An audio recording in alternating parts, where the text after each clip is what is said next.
அழைத்தவர் நீரே.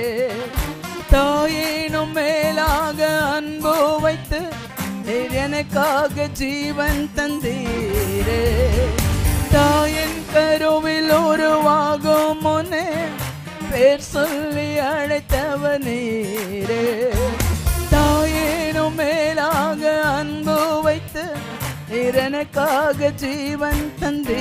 2 கரங்களை உயர்த்தி என் நாட்கள் முடியும் வரை, என் ஜீவன் பிரியும் வரை, என் சுவாசம் ஒழியும் வரை உம்மையே ஆராதிப்பேன். என் நாட்கள் முடியும் வரை, என் ஜீவன் பிரியும் வரை, என் சுவாசம் ஒழியும் வரை உம்மையே ஆராதிப்பேன். உம்மையே ஆராதிப்பேன். உம்மையே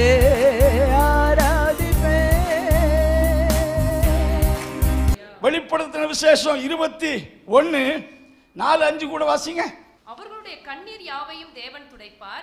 இனி மரணமும் இல்லை, இனி மரணமும் இல்லை, துக்கமும் இல்லை, துக்கமும் இல்லை, அலறுதலும் இல்லை, அலறுதலும் இல்லை, வருத்தமும் இல்லை. அங்க வருத்தமே இருக்காது. அங்க என்ன இருக்காது? பெயின் இருக்காது, வருத்தம் இருக்காது, சஞ்சலம் இருக்காது. முந்தினவைகள் ஒளிந்து போயின என்று விளம்பின. அந்த நகரத்தின் மக்கள் வியாதியா இருக்கிறேன் என்று சொல்வது இல்லை. வியாதியா இருந்தா தானே வியாதியா இருக்கிறேன்னு சொல்ல முடியும். ஏசாயா தீர்க்கதரிசனம் 33:24 வாசிங்க. வியாதிப்பட்டிருக்கிறேன் என்று நகரவாசிகள் சொல்வதில்லை. வியாதிப்பட்டிருக்கிறேன் நகரவாசிகள், அந்த பட்டணத்தை சேர்ந்த மக்களுக்கு வியாதியே இருக்காது, வியாதி வராது. There shall be no hungry nor angry. கோபப்படுறவர்கள் அங்க இருக்க மாட்டாங்க. அங்க இருக்கிறவங்களுக்கு பசி என்ன செய்யாது. ஏன்னா ஜீவ விருட்சத்தின் கனியை உங்களுக்கு புசிக்க கொடுப்பேன் என்று சொன்னார் ஆண்டவர். அங்கே ஸ்தோத்திரம், நோ தாஸ்டினஸ், இப்படிப்பட்ட ஒரு செழிப்பான நல்ல பிளசன்ட் பிளேஸை நமக்கு வைத்திருக்கு. அதுதான் நிலையான நகரம். நாம கட்டி இருக்கிற வீடோ, நாம வாழ்ந்து கொண்டிருக்கிற இந்தியாவோ நமக்கு நிரந்தரம் அல்ல. அசைவில்லாத ராஜ்யத்தை நாம் பெறப்போகிறோம். It is the eternal nation. அதுதான் கர்த்தருடைய ராஜ்யம். சோ அசைவில்லாத ராஜ்யத்தை பெறப்போகிற நாம் என்ன செய்ய வேண்டும்? கிருபையை பற்றி கொள்ள கடவோம். Let us have grace. நாம முதலாவது சொல்லப்பட்டிருக்கிறது, பெறப்போகிறவர்களாகிய நாம் கிருபையை பற்றி கொள்ள கடவோம். Let us have grace. இதுக்கு 2, ஒன்று கிருபை என்று சொல்லப்பட்டிருக்கு. சில NIV டிரான்ஸ்லேஷன்ல வாசித்து பார்க்கும்போது let us be thankful, நன்றி உள்ளவர்களாக இருக்க கடவோம். இந்த 2 கருத்தின் அடிப்படையில் நாம முதலாவது தியானிக்க போறோம். What is grace, which is grace? கிருபை என்றால் என்ன? கிருபையை பற்றி கொள்ள கடவோம். நாம் வேதத்தில் வாசிக்கிறோம், யோவான் சுவிசேஷம் 1ஆம் அதிகாரத்திலே நியாயப்பிரமாணம் மோசேயால் கொடுக்கப்பட்டது, கிருபையும் சத்தியமும் இயேசு கிறிஸ்து மூலமாய் என்ன செய்யப்பட்டது? உண்டாயிற்று. இயேசு கிறிஸ்து, Jesus is the source of grace, he is the giver of grace. சொல்லப்போனால் ஜீசஸ் இஸ் த கிரேஸ். இயேசுதான் கிருபை. ஸ்தோத்திரம். நாம ஆண்டவர் சொல்லி அவர் கிருபை அளிக்கிறார். கலாத்தியர் 5:4 கூட வாசிங்க. கலாத்தியர் 5:4. நியாயப்பிரமாணத்தினால் நீதிமான்களாக விரும்புகிற நீங்கள் யாவரும் கிறிஸ்துவை விட்டு பிரிந்து, பாருங்க, you separated from Christ, you have fallen away from grace. கிறிஸ்துவை விட்டு பிரிந்து கிருபையை விட்டு விழுந்தீர்கள். புரியுதா? கிறிஸ்துவை விட்டு பிரிந்து கிருபை விட்டு, அப்ப கிறிஸ்து தான் அங்கே கிருபையா இருக்கிறார். பரலோக ராஜ்யத்துக்கு போகணும்னா கிறிஸ்துவை விடாம உறுதியா என்ன செய்யணும்? பிடிச்சுக்கிடணும். ஆசைக்காக, மண்ணாசைக்காக, பெண்ணாசைக்காக, புகழுக்காக, சிற்றின்பங்களுக்காக கிறிஸ்துவை விட்டாச்சுன்னா தேவனுடைய ராஜ்யத்தை அடைய முடியாது. அசைவில்லாத ராஜ்யத்தை பெற முடியாது. நாம ரூத்தை குறித்து வாசிக்கிறோம். தேவனை உறுதியாய் பற்றி கொண்டபடியால் அவருடைய வாழ்வு சிறந்தது, ஆசீர்வதிக்கப்பட்டது. சோ இந்த வசனத்தில் பார்க்கும்போது கிரைஸ்ட் த கிரேஸ், ஆகையால் தான் பவுல் அப்போஸ்தலன் தீமோத்தேயுக்கு சொல்லும்போது, என் மகனே கிறிஸ்துவின் கிருபையில் என்ன செய், பலப்படு என்று சொல்வதை பார்க்கிறோம். நாம கிறிஸ்துவை விட்டு, கிறிஸ்துவாகிய கிருபை விட்டு விலகி போகாதிருக்க ஜாக்கிரதையா இருக்க வேண்டும். சாத்தானுடைய எய்ம் என்னவென்று சொன்னா, separating us from Christ. It is the motto of devil. நீங்க எபிரேயருக்கு எழுதுவோம் 12ஆம் அதிகாரம் 15ஆம் வசனம் வாசிங்க. 12:15. ஒருவனும் தேவனுடைய கிருபையை இழந்து போகாத படிக்கும். தேவனுடைய கிருபை என்பதற்கு நான் கிறிஸ்துவையே சொல்ல விரும்புகிறேன். ஒருவனும் தேவனுடைய கிருபையை இழந்து போகாதபடிக்கு யாதொரு கசப்பான வேர் முளைத்தெழும்பி கலக்கம் கிருபை விலகினா, கிருபை, if you fail in the grace of God, the root of bitterness will bring up in your heart. It will make you trouble. கிருபை போயிட்டுனா, கிருபை விட்டு விலகினா கசப்பான வேர் உங்களுக்குள்ள எழும்பும். கசப்பான வேர் எழும்பினா அது உங்களுக்கு கலக்கத்தை உண்டாக்கும், பிரச்சனை உண்டாக்கும். நீங்க உங்க பிரச்சனையோடு கூட அது பிறரையும் தீட்டுப்படுத்தும். அப்படிதான் வசனம் சொல்லுது. ஆகையால் அந்த கிருபையை இழந்து போகாதபடிக்கு எச்சரிக்கையா இருக்க கடவன் என்று சொன்னால், சில டிரான்ஸ்லேட் விதமாய் சொல்லுகிறது, be on the watch to see that no one fall away from God's grace. கிருபையை விட்டு விலகாதபடி இருக்கும்படி ஒருவன் ரொம்ப விழிப்பாக காவல்காரனை போல என்ன செய்யணுமா, விழித்துக் கொண்டிருக்க கடவன். Looking diligently lest any man fail of the grace of God. ஒரு மனுஷன் கிருபை இழந்து போகாதபடிக்கு ரொம்ப கவனமாக பார்த்து கொண்டிருக்க வேண்டும். ஏன்னா கிருபை போய்விட்டாச்சுன்னா, ஸ்தோத்திரம், இன்னும் நோர், அதாவது கசப்பான வேர் முளைத்து எழும்பி விடாதபடிக்கு, உங்களுக்கு பிரச்சனை வராதிருக்கும்படிக்கு கிருபை தான் உங்களை பாதுகாக்கிறது. கிறிஸ்து தான் உங்களுக்கு எதிராக சாத்தான் கொண்டு வரக்கூடிய கசப்பான வேர்களையும் பிரச்சனைகளையும் தடுத்து நிறுத்தக்கூடிய ஒரு கிரேஸாக இருக்கிறார். If you fail him, if you leave him, you will become selfless. ஆகையால் இங்க selfless மட்டுமல்ல, you will lose the kingdom of God. தேவனுடைய ராஜ்யம் அவர்தான் திறவுகோல். அவரை விட்டுட்டு உங்க வீட்டை எனக்கு திறந்து தாரும் என்று கேட்டால் அது என்ன அநியாயம்?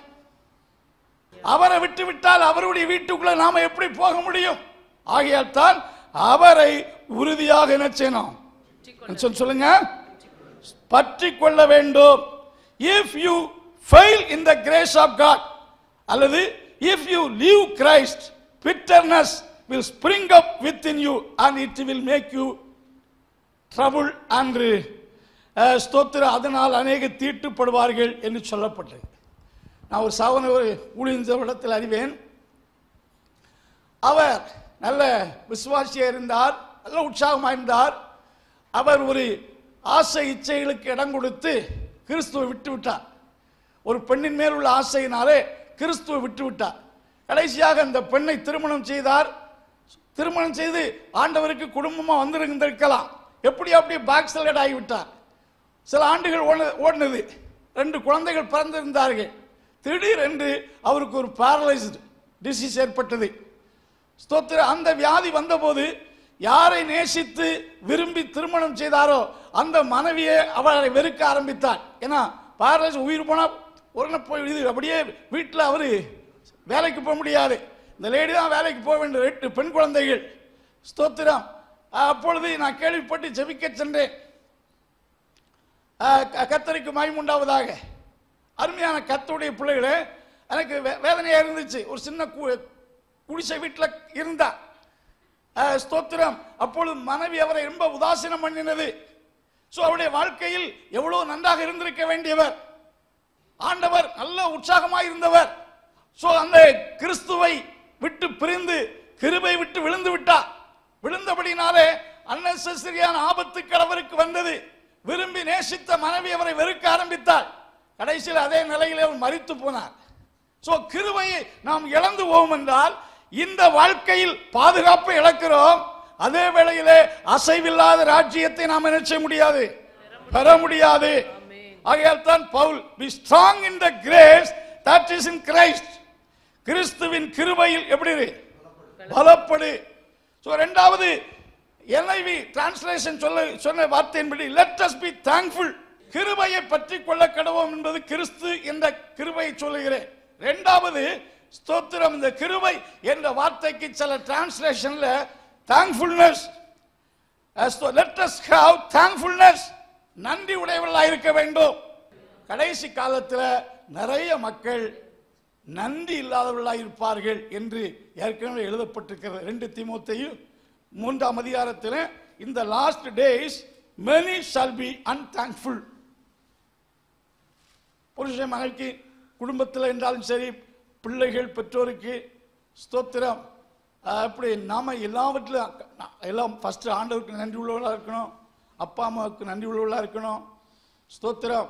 குடும்பத்தில் நன்றி உள்ளவர்களாக இருக்கணும். ஆனால் கடைசி நாட்களில் நன்றி மறக்கிறவர்களாக இருப்பார்கள், நன்றி அற்றவர்களாக இருப்பார்கள். அப்படி வேதம் சொல்லியிருக்கிறது. ஆனால் பைபிளில் நமக்கு ஒரு ஆண்டவர் சொல்கிற நன்றி உள்ளவர்களாய், நன்றி அறிதல் உள்ளவர்களாய் இருங்கள். 10 பேருக்கு நன்மை செய்தார், ஒருவன் மட்டும்தான். அதுக்கு சில வேத பண்டிதர்கள் விளக்கம் சொல்றாங்க. 10 விசுவாசி இருந்தா அதுல ஒரு ஆள் தான் யாரா இருப்பாரு? நன்றி உள்ள. அவர் தான் உரத்த சத்தமாய் வந்து கர்த்தர் என்ன செய்தார்? மகிமைப்படுத்தினார். அவர் சமாரியன். பாருங்க, 10 குஷ்டரோகிகள், அவர்கள் ஸ்தோத்திரம் குடும்ப சமுதாயத்தை விட்டு விலக்கி வைக்கப்பட்டவர்கள். அப்படிப்பட்டவர்களை கர்த்தர் அற்புதமாய் சுகமாக்கினார். சுகம் பெற்றவர்கள் கிறிஸ்துவால் சுகம் பெற்றாங்க. 10 பேரும் திரும்பி வந்து இயேசுவே சுகம் தந்தீரே நன்றி சொல்லி இருக்கணும். ஆனா ஒருவன் மட்டும்தான் திரும்பி வந்து என்ன செய்தானா? அவன் உரத்த சத்தமாய் மகிமைப்படுத்தினான் என்று கர்த்தர் சொல்லுகிறார்.